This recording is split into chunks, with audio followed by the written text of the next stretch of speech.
Kuna mante sang dasarate. Roh sirering wede bakti ring dew. Tarma lupeng pitra puce masih tesireng sawegot rekapeh. Yang artinya ide Sang Prabu Dasarata.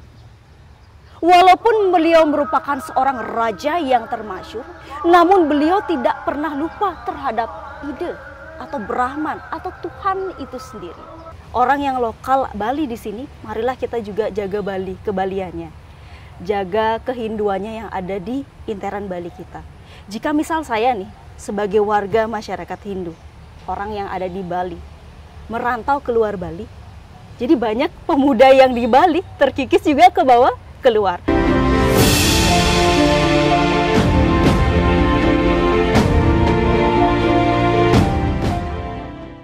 Om Swastiastu, salam rahayu pemirsa Hindu Channel. Hari ini kita berada di tempat objek wisata di Kertagosa yang berada di lingkungan Kelungkung. Nah, ini menariknya lagi bahwa kita mendapatkan informasi ada pemuda-pemudi. Kalau kemarin kita pemuda ya karena laki-laki.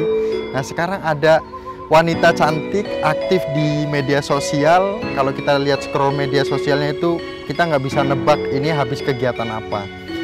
Tapi kita coba cari tahu beliau aktif, pernah ikut Palawakya, kemudian juga jadi MC.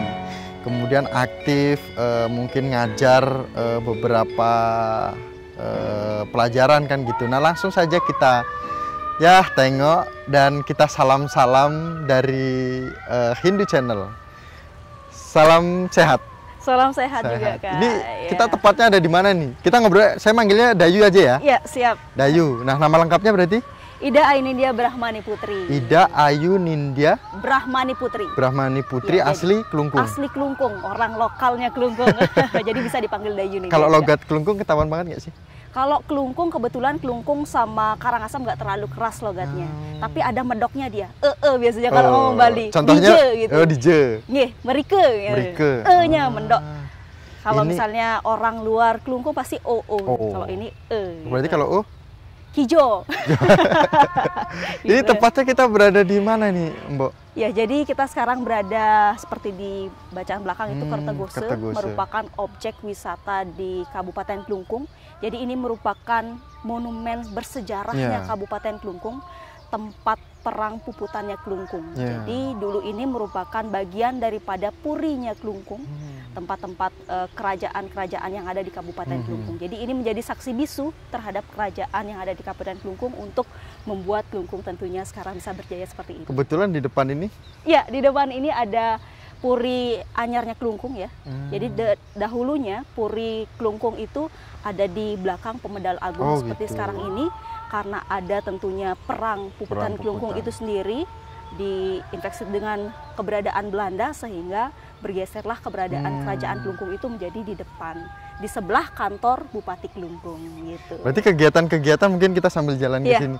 Kalau kegiatan-kegiatan berarti sering di sini. Ya, di sini sekarang dijadikan sebagai tempat monumental, terlebih juga untuk agama Hindu melakukan sembah bakti, wujud sembahnya ke hadapan para pahlawan atau pendahulu-pendahulu kita. Ini kan gitu. lumayan Museum Maha Museum. Semarajaya. Ya, Ini kalau dibuka di tanggal-tanggal berapa atau hari-hari tertentu atau memang ada waktu tertentu mungkin yang atau gimana? ya. Jadi Museum Semarajaya ini merupakan tempat untuk menaruh peninggalan-peninggalan daripada kerajaan Kelungkung. Jadi di sana banyak terdapat replika juga, ada barang aslinya juga untuk peninggalan-peninggalan pada saat Ya. perang puputan Kelungkung itu sendiri. Dibukanya kapan, Kak, gitu? Ya. Jadi dibukanya dari pagi sampai jam 4 sore gitu. Ini karena kita udah jam segini Iya, jadi nggak bisa jadi sudah masuk. ditutup gitu. Padahal seru banget kalau misalnya Ya. masuk ke sana, ada Ya berbagai mungkin macam. nanti lain waktu lah kita bisa masuk ke sini. Iya. Nah ini Dayu, Dayu aja ya manggilnya. Dayu. Jadi ada pertanyaan yang mungkin secara pribadi tidak ditebak bahwa itu ada pertanyaan itu. Nah, kenapa kok bisa aktif, bisa Darmo Wacana, Palawakya, terus kemudian jadi protokol Bupati Kelungkung kan kayak gitu, dan ada kegiatan ngajar, masih muda lagi kan gitu. Ya, itu sebenarnya berawal dari hobi, Miko. Ya, berawal dari hobi dan berawal dari keinginan untuk keluar dari zona nyaman. Ya, banyak generasi muda kita sekarang orang-orang bilang kau mageran nih, malas gerak, malas untuk keluar dari zona nyamannya. Jika berjalan di keberadaan saya sebagai pemudanya Kelungkung, itu dahulunya saya sebenarnya orang yang pemalu pada saat SD bahkan. Namun sebenarnya punya potensi seperti itu. Oh gitu. Sempat dipaksa oleh guru untuk mengikuti perlombaan-perlombaan yang ada di sekolah seperti itu. Bahkan perlombaan tersebut hingga membuat saya juara, Kak. Namun saya tidak mau. Apa pada saat itu yang pertama juara itu apa? Itu pada saat itu saya Mesatwa Bali. Mesatwa Bali itu? Mesatwa Bali itu bercerita, storytelling, bercerita dalam bahasa Bali, menceritakan cerita-cerita rakyat yang ada di Bali. Jadi saya diminta oleh guru untuk mengikuti perlombaan-perlombaan, dan karena saya diketahui memiliki potensi oleh guru, namun karena perasaan malu saya membuat saya tidak ingin untuk mendalami hal tersebut. Masuklah saya ke bangku SMP. Kebetulan sejatinya yang lebih aktif pada saat itu daripada saya adalah kakak saya, Kak. Jadi pada saat itu kakak saya aktif mengikuti perlombaan-perlombaan. Saya lihat ketika orang berlomba itu ternyata banyak reward, banyak apresiasi, banyak hal-hal yang masuk ke dalam diri kita secara pribadi. Dari sana saya termotivasi oleh kakak saya dan melihat background kemarin saya di juara pada saat SD namun tidak mau mengembangkannya. Mulailah muncul keinginan di dalam diri saya untuk meningkatkan kemampuan diri saya. Dari saat itulah saya mulai ikut lomba-lomba lagi, mulai aktif lagi mengembangkan bakat yang ada di dalam diri saya, sehingga saya bisa seperti sekarang ini mengikuti berbagai macam perlombaan, mengikuti berbagai macam kejuaraan, bahkan didapuk oleh Bupati Kelungkung untuk menjadi bagian daripada protokol beliau. Seperti berarti dekat sekali dengan beliau. Ya, ikut juga mengawasi kegiatan, memfasilitasi beliau, bagaimana caranya membuat beliau intinya nyaman dalam bertugas. Nah, jadi pertanyaan lagi, ngajar. Iya. Nah, ketika ngajar ngajar apa nih? Ya, saya ngajar Darmo Wacana juga. Darmo Selain Wacana juga saya di protokol Bupati Kelungkung, di sela-sela kesibukan saya di sana saya memplanning waktu, Kak. Membagi waktu saya biasanya di Sabtu atau Minggu ketika tidak ada kegiatan kesibukan di protokol.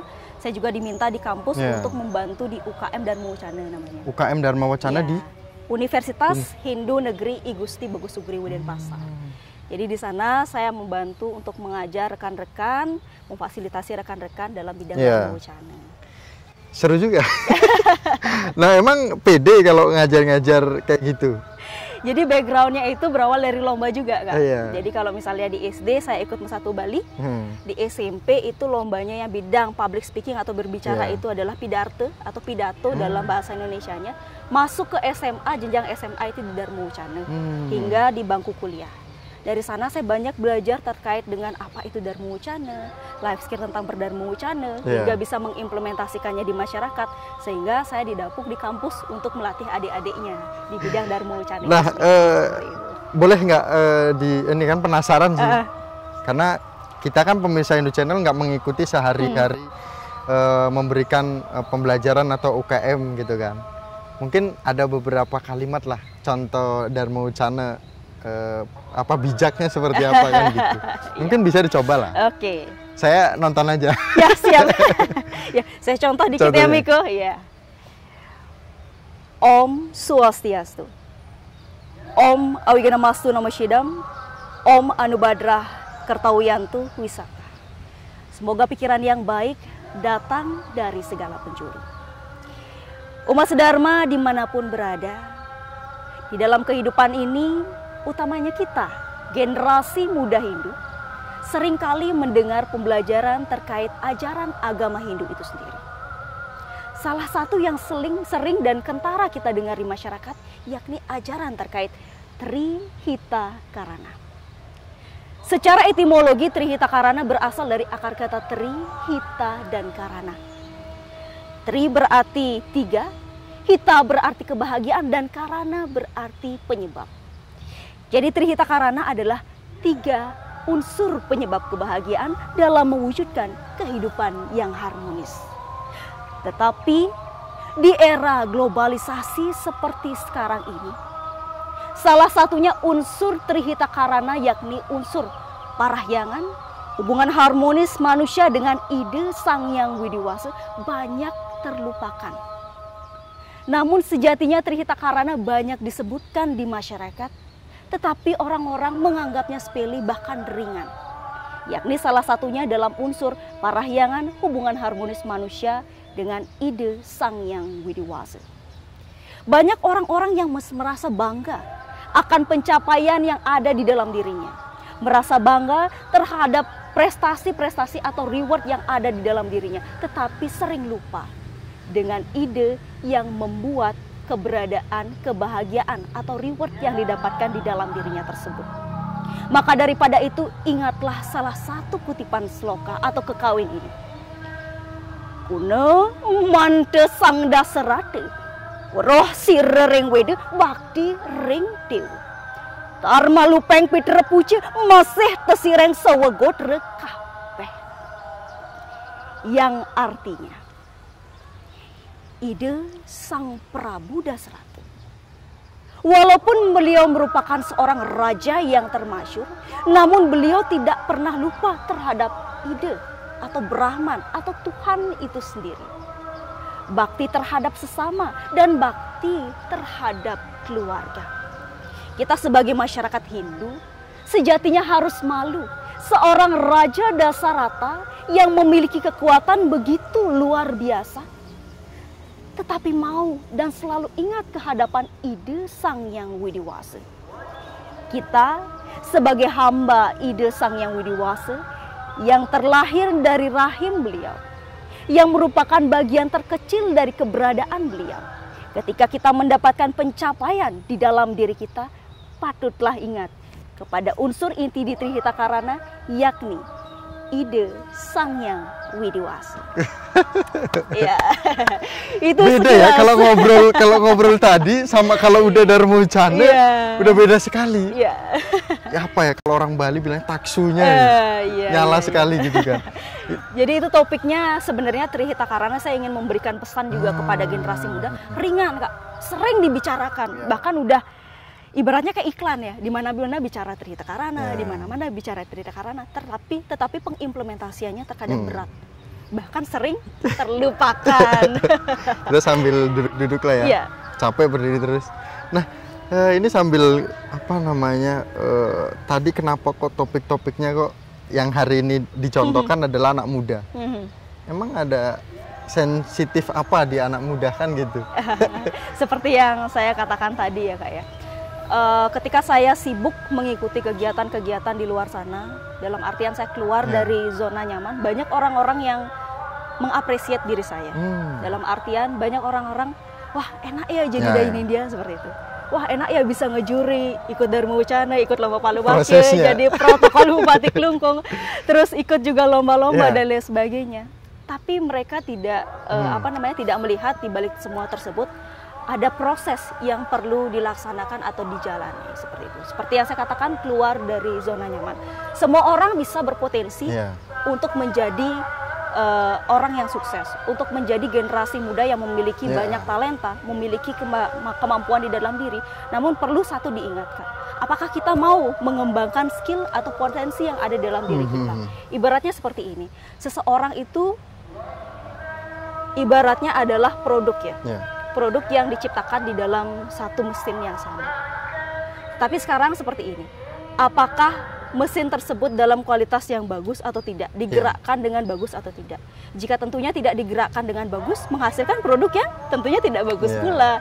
Itulah makanya saya mengajak generasi muda yang masih belum mau keluar dari zona nyaman untuk sama-sama kita membangun diri kita secara pribadi, utamanya generasi muda Hindu, belajar terkait kehinduan, mau menyelami ajaran-ajaran Hindu untuk bisa menjadi diri yang lebih baik lagi tentunya. Ayo duduklah. Ini kalau apa namanya, dengan orang-orang yang anak muda yang belajarnya rutin. Nah, apalagi tadi menariknya kalau ini seandainya dulu tidak dipaksa sama orang tua untuk ikut lomba, Bener. mungkin sekarang nggak bisa seperti ini. Iya, kan, bener gitu. banget. Jadi sebenarnya ada potensi sebelumnya, Iya. tetapi karena tidak ada kemauan, seperti yang saya katakan tadi, tidak ada kemauan, tidak ada motivasi di dalam diri, tidak akan bisa muncul apa Iya. yang ada dalam diri kita. Jadi yang bisa menggerakkan, bisa membawa kita ke dalam pintu kesuksesan selain orang yang ada di luar adalah diri kita sendiri. Diri kita sendiri. Dan ini merupakan juga bentuk bagian daripada karma yoga dan juga jenana yoga menurut saya, Kak. Jadi karena dalam agama Hindu juga menjelaskan bahwasanya untuk kita mencapai ataupun jalan untuk mendekatkan diri ke hadapan ide sang yang widiwasa kan bukan hanya dalam bentuk bakti saja. Salah satunya ada bentuk karma dan juga jenana. Jadi ini merupakan salah satu bentuk bakti saya juga ke hadapan ide sang. Gimana perasaan orang tua ketika banyak juara-juara? Kalau perasaan yang awal dapat juara pasti senang sekali.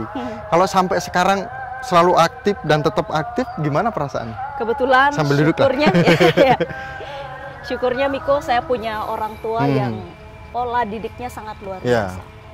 Bukan tipe yang harus A, harus B. Yang kemarin maksakan itu saya lebih berterima kasih karena bukan orang tua secara pribadi tapi guru. Gurunya itu yang memotivasi, memaksakan tapi dalam bentuk motivasi juga gitu. Jadi kalau orang tua saya lebih ke arah silakan mengalir. Yang membawa Dayu, yang menjalankan Dayu, baik buruknya juga kembali ke Dayu.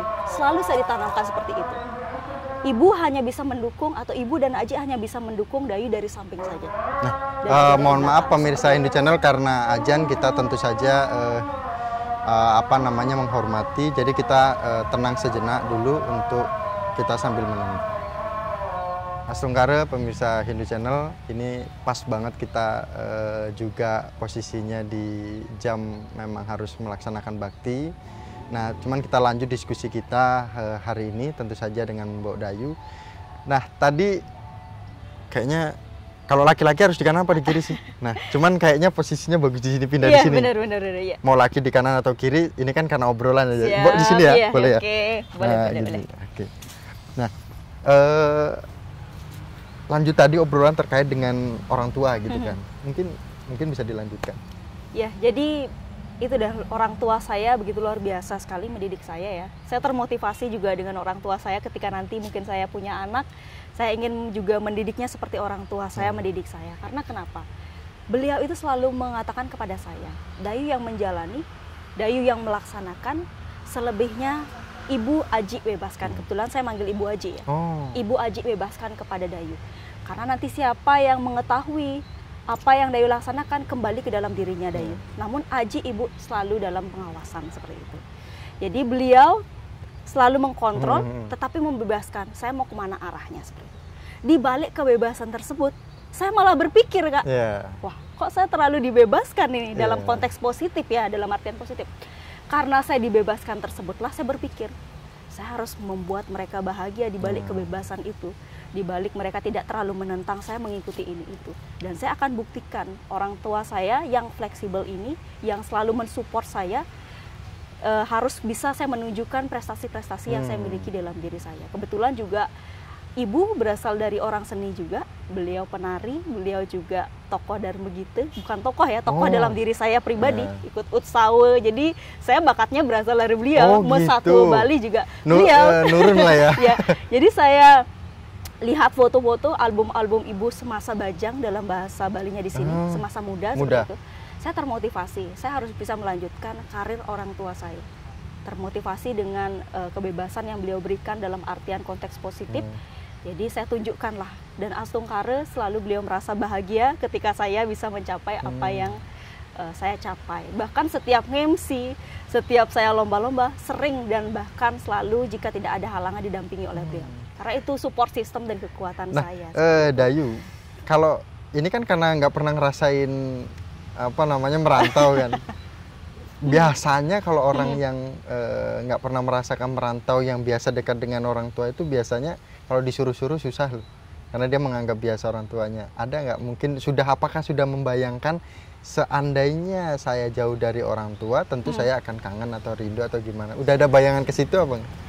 Kalau misalnya dibilang merantau yang terlalu over gitu, Belum pernah memang saya merantau. Tetapi kalau dibilang pindah tidur ya, saya sempat juga kuliah di UHN di Denpasar. Jadi sempat ngekos di sana, cuman sering juga bolak-balik ke kemana namanya, ke Klungkung, seperti itu, ke daerah asal saya. Jadi memang terkadang kalau kita pisah dari orang tua seperti itu, ibaratnya agak ada hati yang hilang seperti itu. Tetapi di sana kita harus belajar yang namanya mandiri, Niko. Belajar yang namanya mandiri, karena pada hakikatnya kita sudah dewasa pun harus juga berkeluarga, tetapi dalam artian juga tetap dikontrol oleh orang tua atau tetap dalam naungan orang tua itu sendiri. Jadi kita sebagai generasi muda jangan terlalu manja juga, kemana arahnya ngikut ke sana, ngikut ke sana. Jika kita punya bakat, kita punya kebiasaan, harus mandiri dengan komitmen diri kita, seperti itu. Ini udah berapa menit? Udah obrolan kita kayaknya terlalu, karena posisinya yang kita ajak ngobrol ini apa ya, manis, cantik, lemah, lembut, terus cerdas, luar biasa. Apalagi tadi kita lihat pas waktu sambil jalan, Mas Darmo Chanu, powernya guys. Nah, ini ada pertanyaan lagi. Kenapa kok nggak mau merantau? Karena kalau misalnya mau melihat Bali, kemarin kita tanyakan juga ke salah satu pemuda di Denpasar. Kalau mau melihat Bali dan tidak berada di zona nyaman, ya harus merantau. Dan melihat Bali dari luar, kamu akan tahu Bali itu seperti apa. Kan gitu. Iya, wah. Ini topik yang menarik nih. Saya kebetulan kuliah di UHN, Universitas Hindu Negeri I Gusti Bagus Sugriwa Denpasar. Punya banyak rekan-rekan yang berasal dari luar Bali. Jadi mereka kesini untuk menuntut ilmu dan merantau.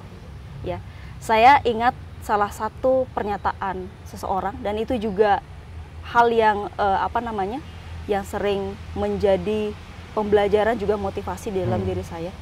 Bahwasanya jika kita boleh mencari ilmu ke sini, namun perlu juga dibawa balik ke sana. Orang yang lokal Bali di sini, marilah kita juga jaga Bali, kebaliannya. Jaga kehinduannya yang ada di interan Bali kita. Jika misal saya nih, sebagai warga masyarakat Hindu, orang yang ada di Bali, merantau keluar Bali, jadi banyak pemuda yang di Bali terkikis juga ke bawah, keluar. Belum lagi orang-orang yang merantau dari luar Bali, dari misalnya dari Sumatera, dari Lampung, kuliah ke UHN, sekarang mereka balik lagi ke daerah asal, siapa yang akan mengajarkan kehinduan yang sebenarnya di Bali? Misal 50%-nya orang Hindu atau orang muda yang ada di Bali, 30%-nya merantau keluar Bali, ingin melihat keberadaan Hindu itu keseluruhan. Siapa yang akan ikut menyuarakan kehinduan yang ada di Bali itu sendiri? Jadi Hindu yang di Bali tetaplah menjadi Hindu Bali, Hindu yang ada di luar Bali tetaplah menjadi Hindu yang ada di luar Bali. Untuk melihat Hindu secara keseluruhan, cukup kita menghayati, mempelajarinya, mengetahuinya dari banyak stakeholder, banyak orang, itu juga bisa menjadi salah satu pembelajaran kita. Jadi juga selain itu juga bisa kita menitipkan keberadaan Hindu yang ada di luar Bali dengan orang-orang yang belajar ke Bali, dan kita berikan mereka kebebasan untuk kembali ke daerah asal, menyebarkan keberadaan Hindu itu sendiri. Jadi sama-sama kita memfokuskan, mengkonsentrasikan keberadaan Hindu di masing-masing tempatnya. Itu dari hemat saya juga, Miku. Aduh, obrolan kita semakin gelap, gitu kan, semakin gelap, semakin malam. Nah, mungkin ini bukan pertanyaan terakhir, tapi siapa tahu nanti di lain waktu kita bisa ketemu lagi, kita pembahasan. Nah, apa nih yang bisa menginspirasi dalam menjalani kehidupan Mbok selama kesibukan ini? Mungkin kan sebagai anak muda gitu kan, banyak ketemu anak muda, sesepuh Hindu juga kan gitu. Ya, silakan. Sebagai generasi muda, khususnya generasi muda Hindu, kita harus keluar dari kata mager, kata malas gerak, atau tidak mau keluar dari zona nyaman kita, untuk menjadi seseorang yang mampu menjadikan dirinya menjadi seorang yang sukses. Harus berani mengeluarkan inspiratif, keberadaan, kemampuan yang ada di dalam diri. Jadi gali potensi kita sebaik mungkin, gali kemampuan kita yang ada di dalam diri kita, kembangkan apa yang kita miliki sehingga hal tersebut dapat berguna baik kepada diri kita maupun orang lain yang ada di luar. Tentunya untuk umat Hindu pada khususnya. Terima kasih Mbok Suksema. Iya. Sudah respon Hindu Channel Bo, bisa nggak ketemu, langsung direspon. Ya udah sekalian datang ke Kelungkung, segini main, luar biasa. Itulah yang kita butuhkan anak-anak muda atau generasi Hindu atau tokoh Hindu ketika kami dari Hindu Channel menghubungi. Tujuan kami agar apa yang topik kita bahas ini bisa bermanfaat, tentu saja bisa memberikan informasi yang lebih mendalam, lebih jauh, sehingga nanti lebih dekat ketika Bapak Ibu nonton di rumah kan, pakai HP udah dekat sekali kan gitu. Nah, tentu kami juga dari Hindu Channel butuh dukungan dari yang cantik, yang manis gitu kan, yang berwibawa, yang luar biasa, cerdas. Ya jangan lupa Mbok sampaikan dulu ke pemirsa Hindu Channel, dukung Hindu Channel, like, komen, dan subscribe kan gitu. Jadi jangan lupa untuk saksikan dan juga pantengin terus kontennya Hindu Channel karena banyak sekali informasi inspiratif kehinduan yang perlu kita pelajari tentunya di Hindu Channel. Like, komen, dan subscribe dulu. Like, komen, dan subscribe-nya tentunya yang banyak. Terima kasih, kami tutup dengan Paramasanti bersama dengan Dayu di Kelungkung. Om Santi Santi Santi Om. Sukses semua. Ya. Sehat-sehat.